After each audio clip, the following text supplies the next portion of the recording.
Mano a mano.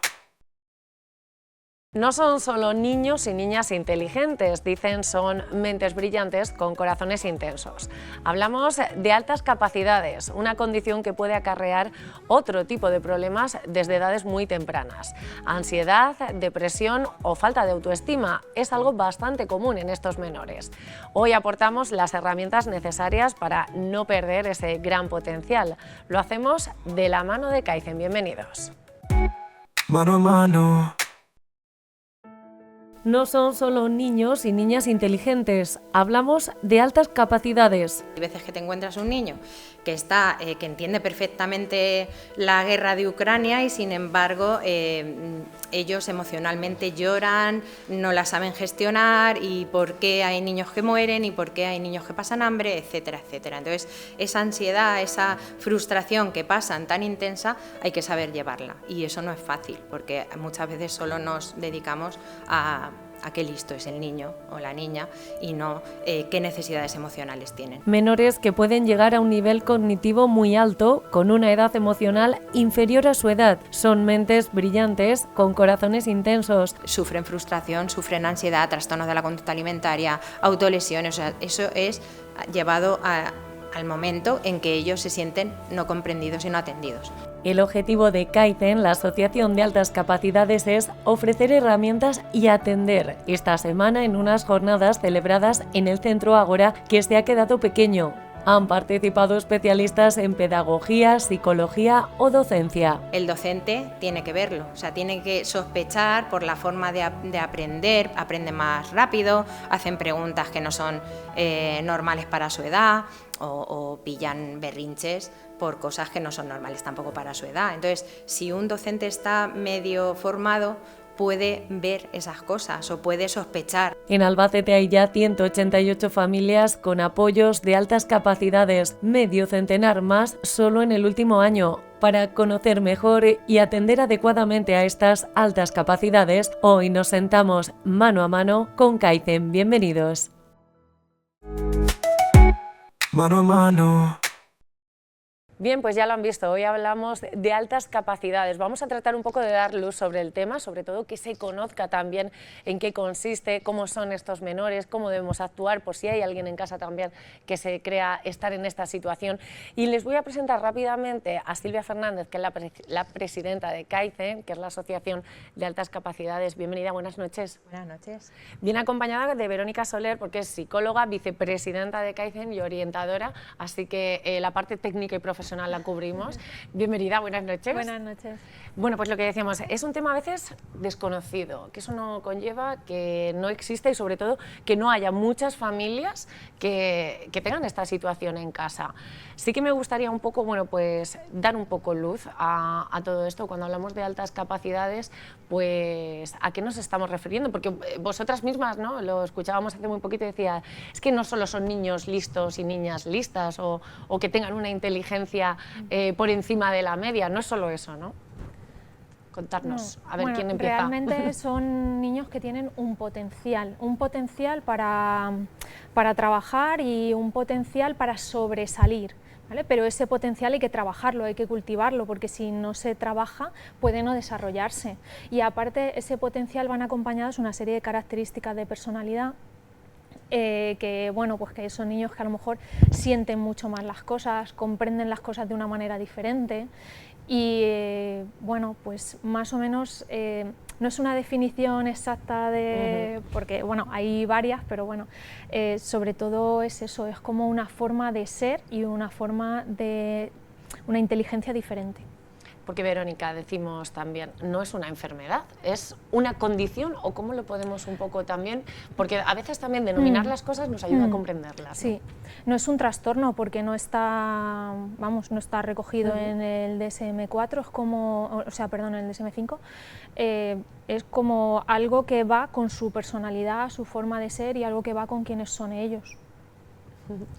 Venimos de unas jornadas que estaban dirigidas, bueno, que las organiza Kaizen, no solo para los miembros de la asociación, no solo para las familias, ¿no?, que lo están viviendo o que tienen, es que no me gusta decir diagnóstico por eso mismo, No, o sea, detección, que tienen, nosotros hablamos de vale, detección. que lo tienen detectado ya, sin embargo es un poco abierto también a la sociedad por lo que decimos, para darlo a conocer.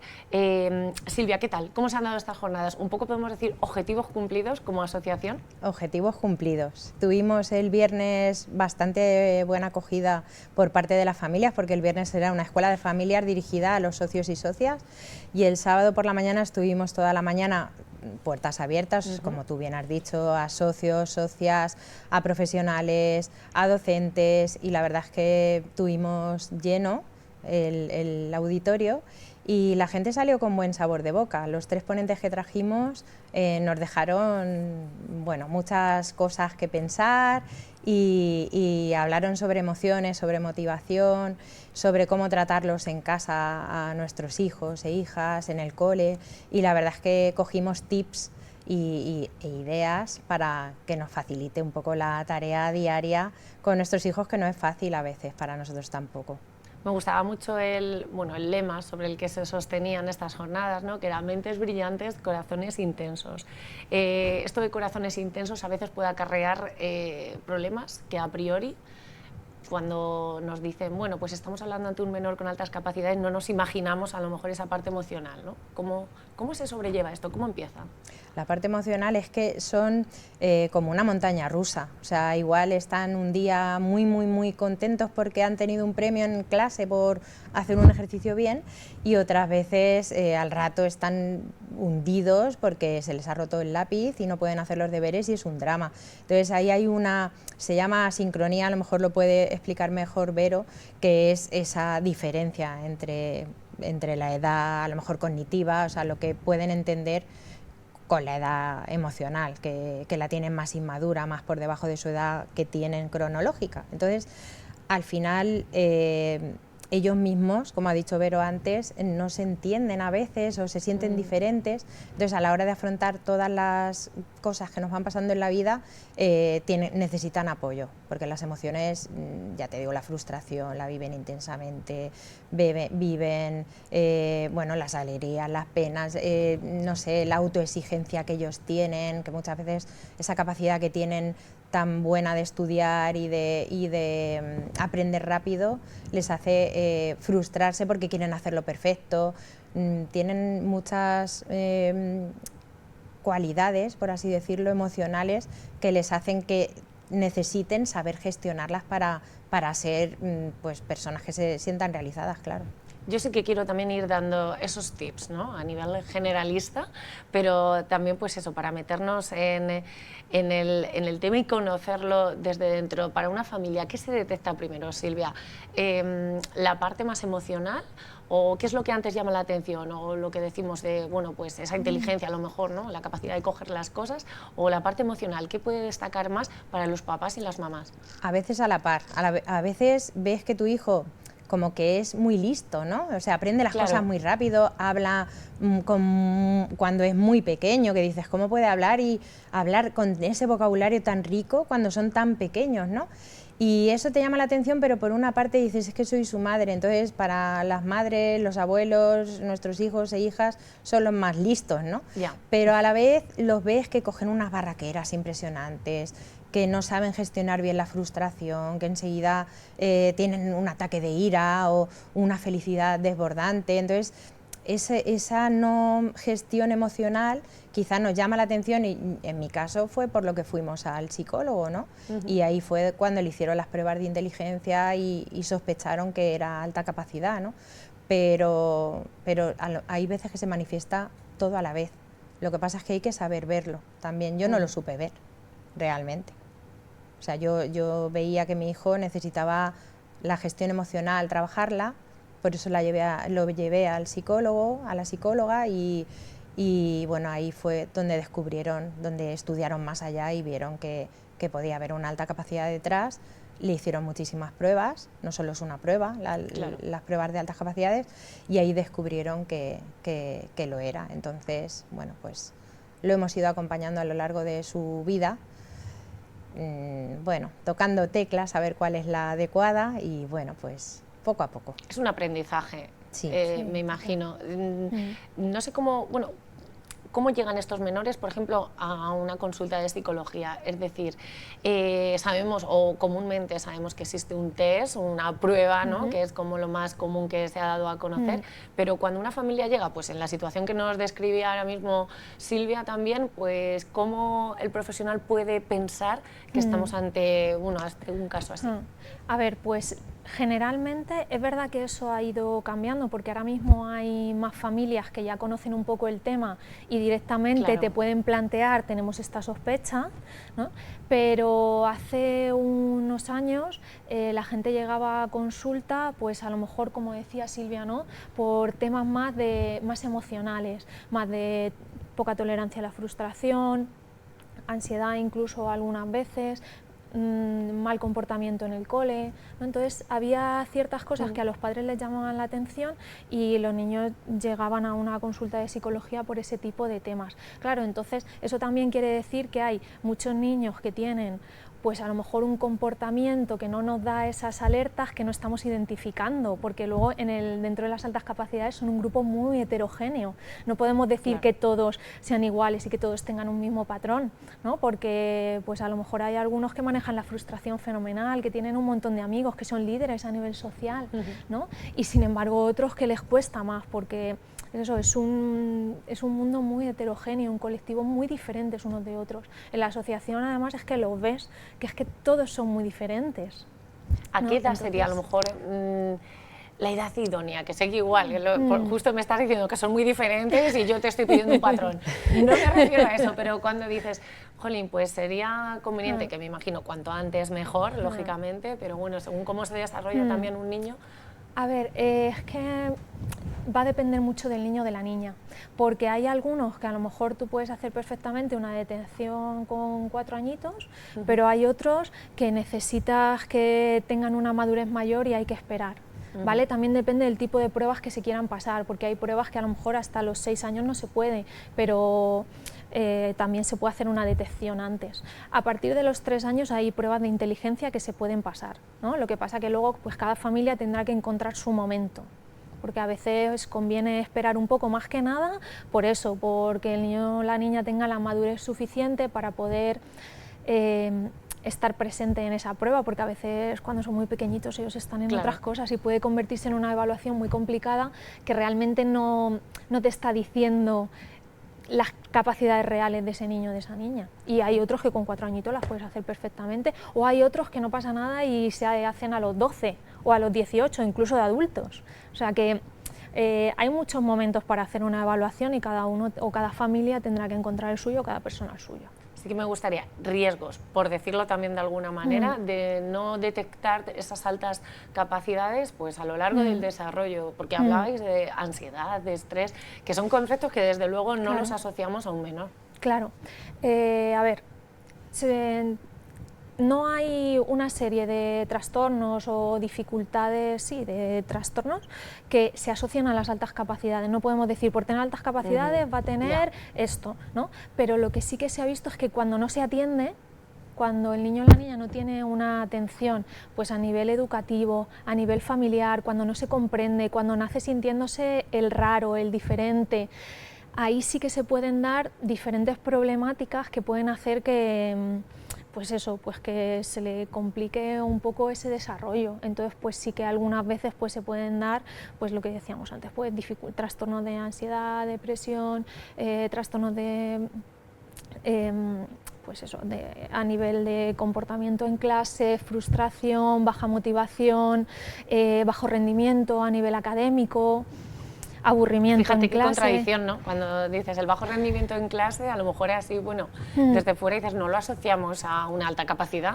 Claro, ¿qué es lo que pasa? Que ellos tienen los niños y niñas con altas capacidades aprenden más rápido, ¿no? Y a mayor profundidad. Entonces, cuando en el colegio o en el instituto no tienen lo que necesitan, porque a lo mejor ese ritmo puede ser muy lento para ellos y entonces se aburren, porque tienen muchos espacios en blanco, o cuando a lo mejor esa profundidad no está, porque es como damos las cosas, muchas cosas, pero muy por encima. Entonces a lo mejor a ellos cuando les interesa un tema, es que pueden tener muchísimos conocimientos de ese tema, muchísimo, y les encanta saber más y saber más y saber más sobre eso. Entonces, cuando no pueden hacer eso, pues al final es como que acaban desmotivándose o aburriéndose, y claro, uno para sacar buenas notas, para tener un buen rendimiento, tiene que poner esfuerzo. Si tú no pones ese esfuerzo, ni con altas capacidades ni con nada tienes un buen rendimiento.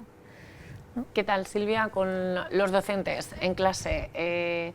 ¿Cómo lo estáis percibiendo también en la asociación, ¿no? Cada vez están más formados, se conoce, se estudia, ayudan. Cada vez hay más conocimiento sobre el tema, pero pasa una cosa con los docentes que se tienen que formar en ello. En la carrera, desde la carrera, no se da muchísimo sobre altas capacidades, se da muy poquito en un año de la carrera. Entonces, claro, ellos crecen profesionalmente sin saber de altas capacidades. Entonces, de repente te encuentras en un aula con niños y niñas con altas capacidades, ¿y ahora qué hacemos? Porque la teoría está muy bien, pero luego la práctica a veces es más complicado. Entonces, porque los niños cada uno se comportan de una manera y por, como ha dicho Vero, la heterogeneidad de estos niños, ¿no? Entonces, es muy importante tener comunicación con ellos, es muy importante que vayamos los padres y madres a tener una fluidez, o sea, en cuanto a mira lo que me pasa con mi hijo, de esta manera quizá puedas abordar el tema con él. Si se dejan, genial, o sea, porque ellos ya tienen muchísimo trabajo y no van a estar solo pendientes de tu hijo, ¿no? Pero en cada clase, en cada aula puede haber de 2 a 3 niños con altas capacidades según estadísticas. Lo que pasa es que muchos no están identificados. Entonces, yo creo que si se identificaran todos los niños que deben, yo creo que el sistema educativo debería cambiar, porque deberían adaptarse sí o sí a este tipo de niños. Lo que pasa es que no están identificados. Entonces, claro, los maestros lo tienen más fácil en el cole porque es solo una persona que está con ellos y pasa tiempo con ellos, pero en el instituto ya se complica porque pasan 1 hora, bueno, 3 horas a la semana. Entonces, claro, eso ya es muy complicado. Si tu hijo no viene trabajado, entre comillas, o nunca lo han atendido de forma correcta, llegan al instituto frustrados, desmotivados, no tienen ganas de hacer las tareas, y ahí es cuando también aparece el fracaso escolar. Entonces, yo aconsejo que haya información, o sea, que haya diálogo entre las familias y los centros educativos, aunque yo sé que es complicado por el tiempo, pero es muy importante que ellos sepan, o sea, que transmitirles a veces nuestro sufrimiento, porque las familias sufrimos, muchas de nosotras. Entonces, creo que poco a poco se van dando pasos, pero al final hay que ponerse un poquito más las pilas también. Bueno, pues un toque de atención. Había un proyecto piloto, si no recuerdo mal, que sí que desde la Junta de Comunidades se había empezado un poco a trabajar, no sé si en determinados coles, o un poco una guía, ¿no? ¿Era algo así? Sí, al final han culminado con una guía. Entonces han participado 85 colegios de centros educativos de toda Castilla-La Mancha.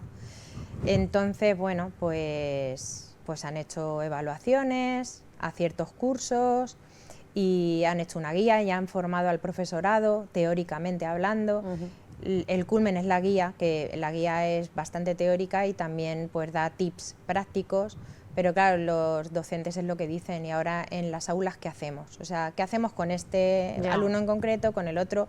¿Qué hacemos? O sea, vale, la teoría está muy bien, pero hay que ponerlo luego en práctica. Entonces, es lo que ellos dicen que les falta, ¿qué hacemos en el aula, dentro de mi aula, con fulanito, menganito, con 2 de altas capacidades, con 2 de TDAH, con 2 de TEA?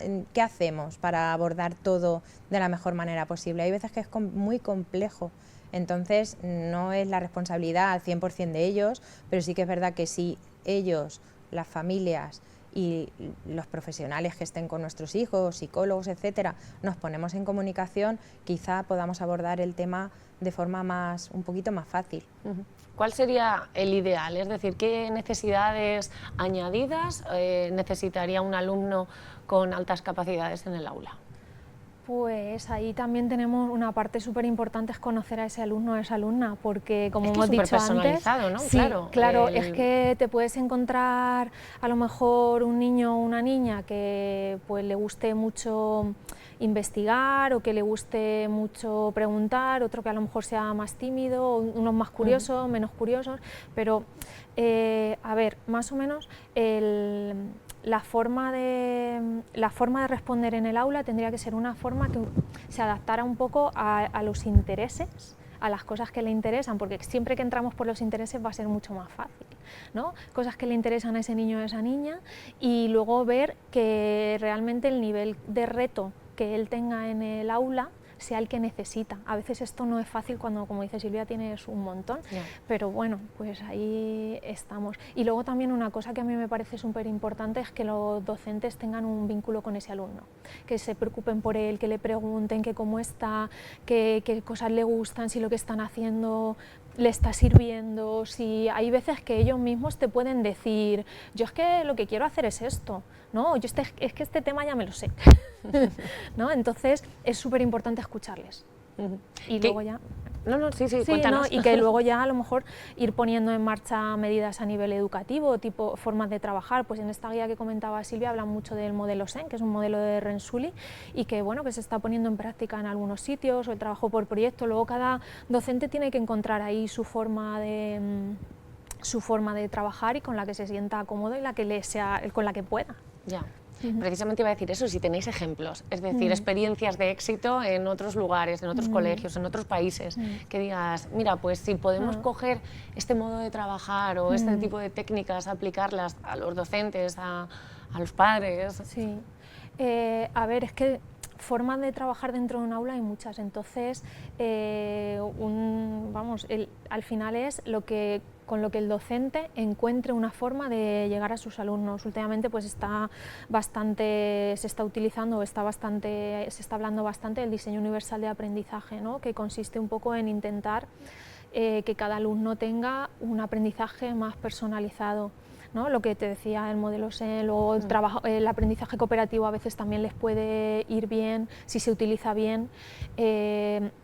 También está el modelo SEN, el trabajo por proyectos les suele gustar mucho porque pueden profundizar en un tema concreto, pueden profundizar mucho. Lo que sí que tenemos claro son cosas que no les van bien, que muchas veces, tenemos más claro cosas que sabemos que no, que cosas que sabemos que sí. Eso es un gran paso, ¿eh? Lo que no hay que hacer siempre es un paso principal. Claro. Porque, por ejemplo, sí que sabemos que las repeticiones es algo que les aburre muchísimo, cuando a lo mejor tienen la típica hoja de cálculos que hemos hecho todo de 20 sumas y luego por detrás 20 restas, ¿no?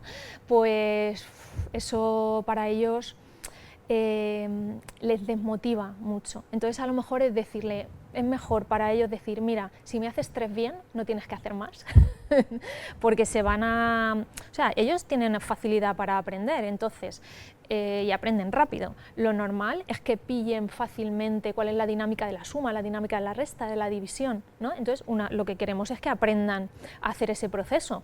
Una vez que saben el proceso, ¿no? ¿Para qué queremos que hagan 20? ¿No? Entonces son mucho más útiles ese tipo de formas de enseñar que a lo mejor cargarles de trabajo que ellos saben que es inútil y que no sirve para nada, y eso lo acusan mucho, ¿no? También, por ejemplo, una cosa que a veces se hace y que hay que utilizar con cuidado es ponerles de tutores de otros, porque al final no dejan de ser niños. Cuando tú le pones de tutor de otro, le estás dando una responsabilidad que no es la suya, porque él no es tutor, es alumno y está ahí para aprender, igual que todos los demás. Y aparte, a nivel social, con el resto de compañeros, ¿en qué situación le estás poniendo, ¿no? Y eso puede crearle problemas con sus compañeros. Y aparte, muchas veces hay niños que dicen, el resultado es este. No le está enseñando, le está diciendo lo que tiene que poner y ya está, porque no es docente, ¿no? Él es un niño más y ya está. ¿Y lo que no hay que hacer en las familias? Silvia, ¿lo habéis logrado detectar también? ¿Existe ya esa parte, no? Claro, al principio, cuando son más pequeños y tienen esos ataques de frustración, de ira, etcétera, ¿qué haces al principio? Pues le pegas un grito, no hagas eso, cálmate. No, hay que primero, pues saberlo gestionar tú. O sea, los primeros que tenemos que saber gestionar las cosas que les pasan somos los adultos. Entonces, una vez gestionas, él se calma, él está tranquilo, pues dialogar mucho. Yo creo que es muy importante razonar con ellos los comportamientos que tienen, por qué están bien o por qué están mal, o sea, reforzarles lo positivo y decirles por qué han errado en lo que han hecho cuando es algo negativo, ¿no? Porque ellos también están aprendiendo y no dejan de ser niños, aunque tengas conversaciones con ellos como si fueran un abuelo de 80 años, que lo saben todo, pero sí que es verdad que esa parte emocional de que hay veces que no lo saben ellos canalizar, pues es con mucha paciencia y a veces no todos los niños con altas capacidades lo necesitan, pero si necesitan un psicólogo, bienvenido sea, porque te da herramientas para saber ir como gestionando las cosas que van pasando y ayudando a tu hijo a que crezca de la mejor manera posible. Mira, lo comentábamos también, bueno, pues antes así fuera de cámaras, ¿no? Y decíamos, hay familias que prefieren no saberlo, que prefieren no tener esa detección, no saberlo, vivir con ello, simplemente asimilarlo como una forma de ser, ¿no? No sé qué le podemos decir, si esto es acertado, si no, si existe también. A ver, yo creo que saber conocerse a uno mismo siempre es importante y saber que una persona, o sea, una persona saber de sí mismo si tiene altas capacidades o no le ayuda a entenderse, ¿no? Porque a veces, pues por ejemplo, esa rabieta que puede tener un niño o una niña, si tú la explicas desde una intensidad emocional, de que vive las cosas de forma muy intensa, es diferente a es un caprichoso, ¿no? O lo que hablábamos antes de sentirse raro, ¿no? Tú puedes decir, no es lo mismo crecer sintiéndote el raro que crecer sabiendo que tienes un cerebro diferente, que funciona diferente y que bueno, pues que todos al final tenemos alguna diferencia, ¿no? Entonces, para mí a nivel de autoconocimiento es mucho mejor. Ayuda a las familias a tratar a los niños y a las niñas de una forma, pues eso, de más cercano a lo que ellos necesitan. En los centros educativos también te ayuda a ver qué respuesta puedo dar, ¿no? Porque si no lo sabes, claro, no vas a hacer nada, ¿no? Pero si lo sabes, tienes oportunidad de hacer cosas y luego a esa persona, a ese niño o esa niña también le sirve. ¿Existe tabú en decirlo, ¿no? Abiertamente? Sí, sí, cada vez quizá un poco menos, pero sí que es verdad que nos dicen, ¿para qué quieres etiquetar a tu hijo? Es que no es una etiqueta, es una, yo le digo, característica intrínseca de una persona. Es una característica que tenemos que no la podemos cambiar, hemos nacido así. Entonces, tabú por el qué dirán, por la sociedad como es, porque no vamos fardando de... Porque hay veces que me dicen, 2 hijos con altas capacidades, qué suerte, ¿no? Y yo por dentro respiro, porque digo, suerte, digo, es una característica de ellos, uno la gestiona mejor, el otro la gestiona peor, pero al final el autoconocimiento, al final lo que nos hace es saber afrontar las situaciones de la mejor manera posible y crecer y llegar a la edad adulta lo más tranquilos posibles, no diremos lo más feliz, ojalá, ¿no? Pero sí que es verdad que lo primero es ponerle nombre. Y bueno, pues si lo tienes que decir a pulmón, pues ¿por qué no? O sea, igual que eres morena, ¿por qué no puedes decir soy altas capacidades? No me siento o no nos sentimos superior a nadie por esa característica. Entonces, creo que el conocimiento siempre es saber, o sea, quiero decir, siempre es algo que nos hace pues saber cómo somos, saber las características, saber por qué me ha pasado esto a lo largo de mi vida en la edad adulta cuando lo sabes, o los niños y niñas saber crecer con esa diferencia que sienten de la mejor manera posible. Claro, porque estamos hablando en todo momento de menores, de niños y niñas, pero bueno, son adultos del futuro y no siempre hemos tenido a Kaizen, por ejemplo, ¿no? En Albacete para acudir, para informarnos, para conocer más. No siempre ha estado tan en la palestra, a lo mejor las altas capacidades. ¿Os habéis topado con adultos que, bueno, pues después de popularizar a lo mejor la asociación un poco, decir, jolín, yo creo que puedo ser de altas capacidades? Sí. Sí. Sí, y también con muchas madres y padres que se han identificado después de la identificación de sus hijos. ¿Hay algún componente genético? Esto no sé si es una pregunta absurda, pero no sé. En el caso digo, de 2 hijos o padres que conocen también a raíz de... Hay un componente genético, ¿vale? No sabemos como en todo, nunca se sabe porcentaje, pero sí que hay una parte genética y eso eso tiene que ir acompañado de un entorno que lo promocione, pero que lo potencie, pero sí que hay un componente genético. De hecho, cuando hay un hermano que tiene altas capacidades es bastante probable que el otro también, o que los otros. Porque las pruebas específicas para esta detección, ¿desde dónde parten? Es decir, tiene que ser la propia familia la que acuda a un sitio, a través del colegio, ¿cómo se hace? Hay varias formas, porque ¿Sí? la familia puede, por ejemplo, acudir a un sitio privado y solicitar un informe, o se puede hacer también a través del colegio. Y a través del colegio pues puede ser porque la familia lo solicita, por decirlo así, o porque el tutor o la tutora que trabajan con ese niño o esa niña ven que tiene ciertas características y entonces hacen una derivación al equipo de orientación o al departamento. Silvia, nos decías que en cada aula podía haber 1 o 2 alumnos con altas capacidades. Es que me parece muchísimo, porque lo que decimos, cuando se crean apoyos siempre va por estadísticas, va por números, y me parece un porcentaje muy, muy alto. ¿Eso es así? No sé cuál es el volumen que tenéis dentro de la asociación ya. En la asociación somos 187 familias ya. Entonces, bueno, casi todos son niños, que eso es una cosa interesante de tratar aquí, porque las niñas no están tan detectadas como los niños, porque por educación ellas se camuflan, ellas prefieren pertenecer al grupo antes que destacar. Entonces en la asociación tenemos pues a lo mejor un 80% de niños y un 20% de niñas, o sea, es un porcentaje bastante grande. Estamos intentando hacer campañas para detectar a esas niñas, a esas hermanas mismamente de las familias de Kaizen. Hay niños detectados y la hermana no. Entonces intentamos hacer campañas para que hagamos detección y que salgan más niñas. Según estudios o según el experto que hable, dicen que hay sobre un 10 a un 15% de personas con altas capacidades. Entonces, claro, si eso lo trasladas a un aula de 30 niños más o menos, pues de 2 a 3 serán altas capacidades. A lo mejor en un aula no cae ninguno y en otra caen 6. O sea, pero las estadísticas son las estadísticas, y hay detectados en Albacete era un 0,18. Puede ser.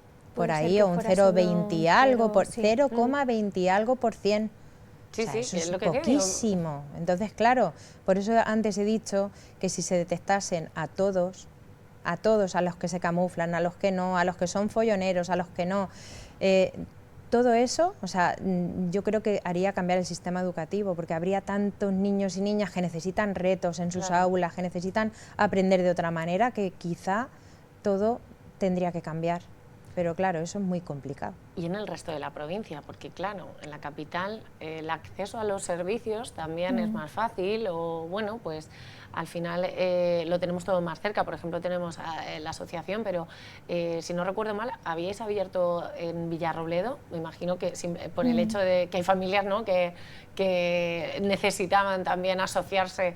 No sé cuál es la intención, si Kaizen ya ha llegado a más puntos de la provincia. Hemos llegado a Villarrobledo, ¿vale? Porque allí hay muchas familias que nos dijeron, podíamos hacer Kaizen aquí porque somos bueno, que están trabajando súper bien, que están haciendo actividades promovidas por ellos, y la verdad es que estamos muy contentos porque hay mucha comunicación. Y bueno, Kaizen tiene que llegar a más sitios, porque no solo hay niños de altas capacidades en Albacete y en Villarrobledo. Sí que es verdad que en Villarrobledo acuden los de pueblos de alrededor, de Tomelloso, de Socuéllamor, de Las Pedroñeras, de Las Mesas, o sea, de Pedro Muñoz, o sea, de toda esa zona acuden muchos allí por cercanía. Y luego aquí en Albacete tenemos gente de la provincia y bueno, de algún pueblo de Cuenca, de algún pueblo de Ciudad Real, que también acuden aquí. Pero sí que es verdad que es necesario. Asociaciones como Kaizen son necesarias, ojalá y hubiera en todos los sitios, para concienciar también a la población de que hay que tratar a estos niños, hay que acompañarlos y hay que visibilizarlos para que ellos crezcan con normalidad. Si es que no es otra cosa, crezcan con normalidad y que todo el mundo vea algo normal. Un niño con altas capacidades, no, ¡hala, qué suerte! No es una suerte, es algo que puede ser normal. Bueno, pues seguro que han quedado temas en esta entrevista por tratar, es segurísimo, pero como tenéis detrás esas jornadas que ya se están consolidando, ¿no?, que decíamos este año se ha quedado pequeño el espacio, que queremos llegar a más gente, vamos a necesitar espacios más grandes para próximas ediciones. Temas que os gustaría tratar en próximas jornadas, que os hayáis quedado con ganita de profundizar.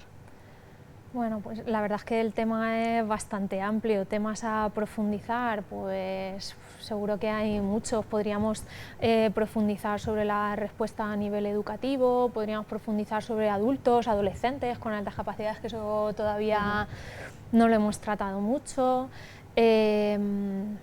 Podríamos profundizar a lo mejor sobre cosas más concretas, como a lo mejor tipo de terapias que pueden ser útiles para estos niños y niñas, no sé. Sí, la verdad es que sí.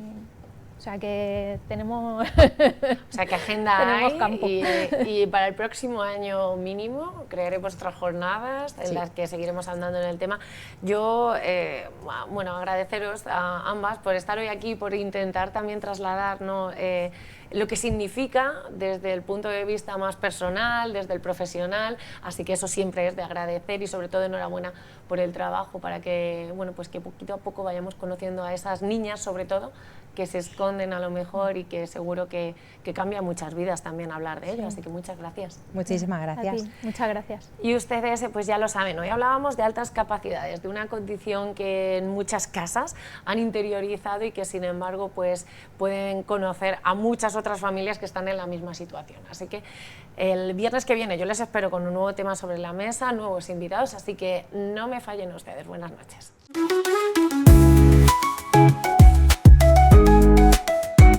Mano a mano.